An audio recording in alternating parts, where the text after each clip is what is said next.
The otters gathered around, looking very serious.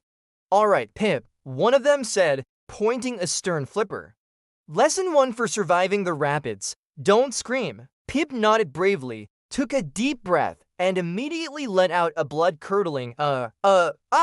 The otters just sighed. "Okay, moving on. Lesson 2, stay round and aerodynamic. Tuck everything in." Pip puffed out his chest proudly. "That I can do. I was born round," he declared. The otters seemed slightly more optimistic. "Excellent." And finally, lesson 3, the most important rule of all. You must flow with the water, become one with the current. Pip gave a thumbs up, took one step into the gentle current, and immediately started flailing his flippers like a broken windmill before face-planting into the mud. The otters exchanged a look. This was going to be harder than they thought. With his training complete, it was time for Pip's first real attempt. He cautiously stepped onto a large, mossy log floating at the river's edge. The moment his weight settled, the log began to spin, slowly at first, and then faster and faster, like a kitchen blender set to high. Just as Pip was trying to find his balance, his overly enthusiastic friend, the goat, leapt onto the log with a joyful bleat. "Woo, this is awesome!" The log spun into a frenzy. "Why is everything spinning?" Pip shrieked, his eyes wide with panic. The goat just laughed. "Isn't it great? It's like a jungle merry-go-round."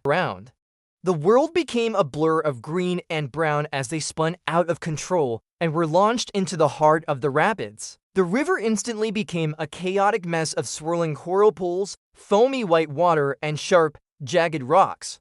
Pip and the goat were tossed around like a pair of dice in a shaker cup. They bounced off boulders, spun through eddies, and narrowly avoided crashing head-on into the river bank. A family of turtles, sunbathing on a nearby rock, looked up in confusion as the spinning duo shot past them. "Hey, watch where you're rolling, you weird egg bird," the turtle dad shouted, pulling his kids closer. Pip, who was currently upside down and using his beak to steer, yelled back, "I'm a penguin, not a paddle." He had no idea what he was doing, but somehow they were surviving, one clumsy bounce at a time. Just as they thought things couldn't get any crazier, the goat's eyes widened. "Pip, look out!" he screamed. Looming ahead was a massive, fallen tree, its trunk spanning the entire width of the river, creating a dangerous blockade. There was no way around it. Thinking fast, Pip yelled the only thing that came to mind: "Duck!" He instinctively tucked his head down, and the goat, thinking it was a game, copied him. With a loud thwack, they shot right under a low-hanging branch, missing it by mere inches. They emerged on the other side, covered in leaves and twigs, but completely unharmed. The rapids had thrown everything at them, and somehow the penguin and the goat were winning. But the river wasn't done yet. A low, thunderous rumble started to grow louder and louder. The water around them picked up speed, pulling them forward relentlessly. Pip looked ahead, his heart sinking. "Oh no, what is that sound?" The goat, ever the adventurer, stood on his tiptoes on their makeshift log raft. "I see it. It's a what?" Before them, the river simply ended, plunging down into a misty abyss.